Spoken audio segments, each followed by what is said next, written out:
John is strolling through the streets of New York when he realizes that a mysterious figure is trailing him, prompting him to skillfully dodge and lose the stranger. He then stops at a shop to send a telegram, selecting the express option due to the urgency of the message. Not long after, Edgar receives the telegram from his uncle, urging him to act quickly and rescue him. Upon boarding a train, Edgar arrives at John's residence and is met by a lawyer who reveals that John passed away suddenly and left his entire estate to Edgar. His body has been sealed inside a crypt that can only be opened from within. Along with this, there is an old journal John left behind, with explicit instructions stating that only he is allowed to read it. Once the lawyer departs, Edgar begins reading the journal, which recounts events that began 13 years earlier. Following the Civil War in Arizona, John, a former Confederate captain known for his bravery, is now on a quest for gold, although his efforts have so far been mostly fruitless. Due to unpaid debts, a local bartender refuses to serve him, and some tavern patrons attempt to force him out. However, John fights back swiftly, overpowering them before pulling a gun on the bartender. Just then, a group of soldiers arrives to take him into custody. John resists but is knocked unconscious and later awakens to face questioning. When he comes to, he finds himself in front of Colonel Powell. Still defiant, John tries to provoke a fight and continues his resistance until he's locked in a cell. Powell wants John to rejoin the military effort against the Apaches, but John, tired of war, firmly refuses. In response, Powell knocks him out once more. During his unconscious state, John dreams about his lost family. Upon waking,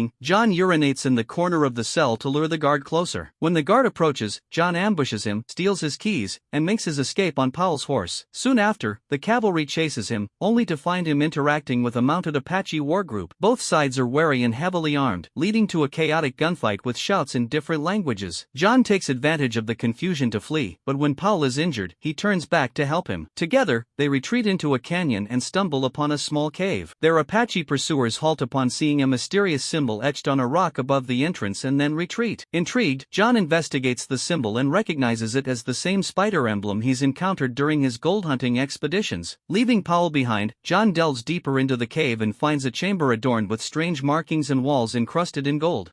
Out of nowhere, a Thurn appears and launches an attack. After a brief struggle, John manages to grab his firearm and shoot the man, who is holding a glowing medallion. As the Thurn dies, he murmurs a set of words. John instinctively repeats them while seizing the medallion, and in an instant, he vanishes from the cave. John regains consciousness in the middle of an unfamiliar desert. When he tries to stand, he finds it incredibly hard to walk, as his steps seem to float. In frustration, he hurls the medallion, but soon realizes that he can now leap over vast distances with ease. Unbeknownst to him, he has landed on Mars, where the planet's low gravity allows such extraordinary feats. Eventually, John climbs a hill and comes across a nest filled with eggs, just as green, six-limbed newborns begin to hatch. At that moment, a group of Tharks approaches on colossal beasts, armed for battle. The leader, Tarkas, picks up the medallion and attacks John while the rest of the Tharks fire their weapons. John escapes with a massive leap, astonishing Tarkas, who quickly orders his men to cease fire. He approaches John again, signaling peaceful intentions. They attempt to converse, but due to the language gap, Tarkas mistakenly believes John's name is Virginia, assuming it's his identity instead of his place of origin. Curious about John's abilities, Tarkas requests another leap, but John instead tries to grab his weapons. The Tharks swiftly retaliate and manage to capture him, bringing him back to their camp along with the newborns. Meanwhile, over in Helium, Princess Dija is getting ready to deliver a speech about her latest scientific creation. Her preparations are abruptly interrupted when her father, King Tardos, enters with his council. They're in the middle of a heated discussion regarding recent assaults by Zodanga, which appear to involve a mysterious new weapon that emits a glowing blue energy. Dija steps in, explaining that she has invented a device capable of capturing and utilizing that blue energy, which she refers to as Nona Light. She begins to demonstrate how it functions, but during the presentation, one of the council members subtly sabotages the device by giving it a hidden jolt of energy, making it malfunction and appear as though it failed on its own. King Tardos dismisses his council and tells Dija that the only viable way to end the conflict is by marrying Sabthan, a plan that deeply upsets her. Ignoring her protests, the king commands preparations for the wedding to begin. Outside the chamber, the council member who tampered with Dija's invention reveals his true identity. He is actually a Thurin using his shape-shifting powers to spy on the kingdom. Back on Mars, John observes the Thark society with growing fascination, particularly when they start quarreling over who gets to care for the newborns. Tarkas intervenes, allowing a young Thark named Sola to adopt one of the babies.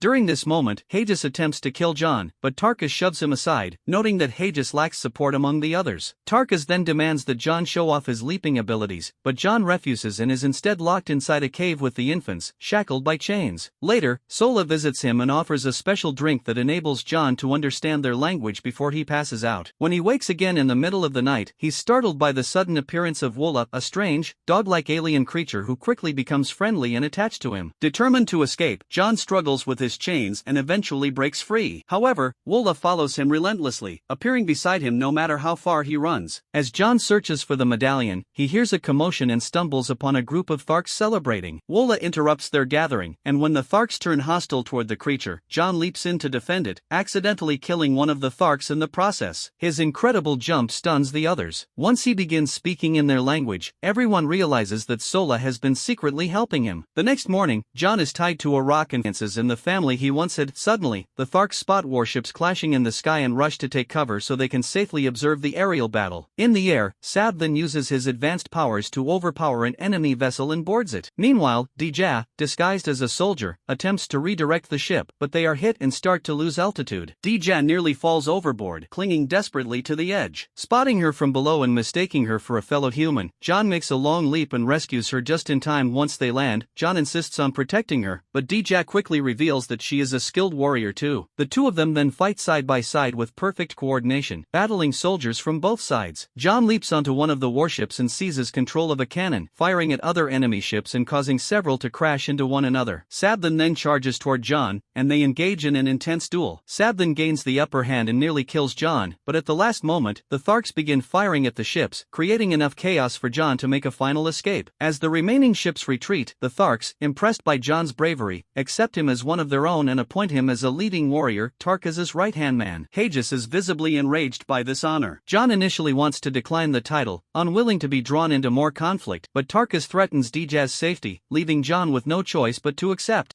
Afterward, the Tharks begin scavenging the wrecked ships for supplies, while Dija starts to show a growing curiosity about John's extraordinary abilities. Dija asks John to teach her how to perform his incredible jumps, but he firmly reminds her that his ability isn't something he can simply pass on. When Dija casually mentions that there are no seas on this planet, their conversation deepens, and they begin to exchange knowledge. It's only then that John comes to the realization he's actually on Mars. Although Dija is skeptical, John explains that he was transported there by a medallion, which leads her to suspect he might be a Thurn. Eager for answers, Dija takes him to the temple of the goddess, despite Sola's warning that entering is strictly forbidden. Inside, Dija examines ancient symbols that reference a gateway, and she promises to take John there so he can return to Earth as a way to repay him for rescuing her. Unfortunately, their plan is interrupted by Tarkus and his warriors, who arrest them for violating sacred rules. Tarkus is furious at John for getting Sola involved. Her life is now in danger. It's at this point that John discovers Sola is actually Tarkus' daughter. Tarkus hits John and explains that Tharks don't have a concept of personal parenthood before taking the group to his tent under the pretense of punishing them. Once inside, Tarkus returns the medallion and secretly urges them to escape. By the time Hodges becomes suspicious and enters the tent, the trio has already fled, and Tarkus is accused of treason. The group begins trekking across the Martian landscape with Wola faithfully following. John is horrified by the devastation caused by Sabden's forces. They push forward through violent sandstorms and avoid detection by warships, but after several days, Sola realizes that Dija is not taking them to the gateway. When confronted, Dija confesses that she was leading them toward helium in hopes of enlisting their help to save her people. Feeling betrayed, John decides to leave her behind. Desperate, Dija falls to her knees and begs him to understand she's a princess being forced into marriage and is simply fighting to keep her freedom. She also admits that the so-called gateway doesn't exist. Moved, John decides to take her with him anyway, still convinced that the cave he originally found is real. Meanwhile, Shang learns of Dija's location and begins planning to capture her. Soon after, the trio arrives at a sacred river used by sinners to send offerings downstream in hopes of reaching paradise. Sola expresses a desire to join the ritual, but John stops her, insisting that to honor Tarkus, she must stay and help. They board a boat and drift down the river, leaving Wola behind. Eventually, they come across a strange structure unlike anything Dija has ever seen.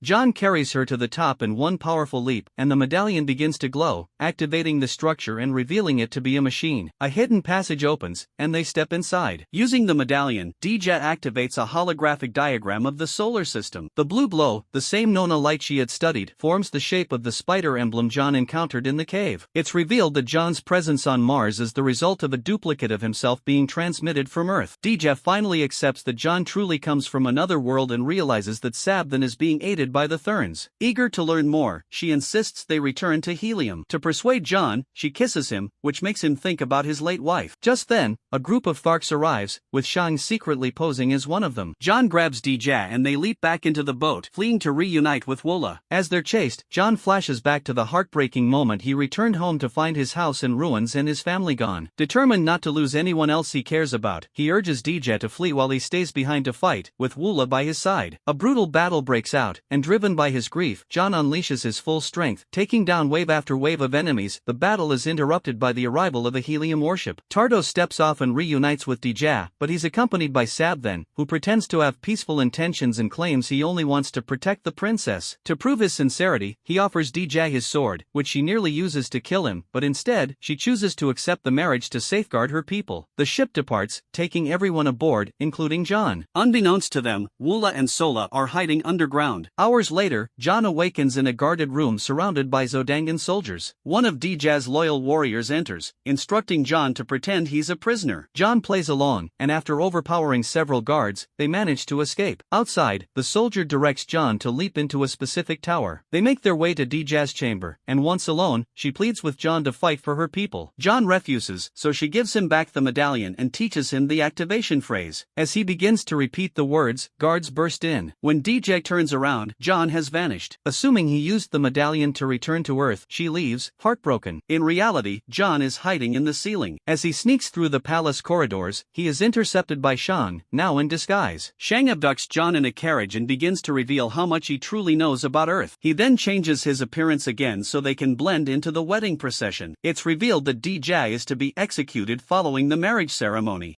Shang explains the truth. The Therns are ancient, immortal beings who exist across countless worlds, including Earth, and they have always shaped the fate of civilizations from the shadows. Shang takes John to a hangar with the intention of flying him far away, but just in time, Wola appears and attacks Shang, giving John a chance to break free. Regaining the medallion, John hijacks a light flyer and clumsily pilots it, narrowly avoiding several crashes. A guard gives chase, but as soon as John exits the city, Sola ambushes and takes down the pursuer. John lands safely in the desert, but he knows he can't rescue Dja on his own. He needs the Thark's help. Sola warns him that her people don't fly, but John insists she return with him. Upon arriving at the Thark village, they're immediately captured. Hagis has taken control in Tarkaz's absence. Thrown into a cell, they find that Tarkaz is also imprisoned. Furious that Sola came back, Tarkaz has no strength left to fight after losing a duel in the Colosseum. Soon after, John and Tarkaz are forced into the arena to battle two monstrous white beasts. Unable to bear watching, Sola rushes in to stand by her father's side. John, initially chained, dodges the creature's attacks and eventually breaks free, using the heavy stone at the end of the chain to kill one of the beasts. Tarkaz tosses him a sword, and John finishes off the second creature with a powerful strike, earning the audience's admiration. Seizing the moment, John challenges Hagis. Though Hagis tries to decline, the crowd demands he honor the rules. As Hagis charges, John swiftly beheads him. The Tharks erupt in celebration. Standing before the tribe, John delivers a rousing speech, calling for warriors to rise and help save the planet. The crowd rallies behind him, ready for battle. As Dja's wedding ceremony begins, John leads the Thark army to Zodanga, only to discover the city is deserted. The wedding is actually taking place in Helium. Tarkaz slaps John in frustration, reminding him that Tharks don't fly and they'll never arrive in time. Determined, John takes off alone in a light flyer. He successfully infiltrates Helium by blending in with local aircraft. Just as Dja is about to marry Sabthan, John crashes through a window and stops the ceremony. Sabthan immediately signals his troops and flees, dragging Dja with him. Chaos erupts as Helium and Zodangan forces clash in the city and temple. Dja fights off Sabthan, and just when things turn grim, John comes to her aid. The two join the battle side by side. John and Sabthan face off in hand-to-hand combat. It appears Sabthan is about to win until a massive ship crashes through the temple, revealing that the Tharks have learned to fly after all. Their arrival turns the tide of battle, and together with Helium's forces, they overpower the Zodangans.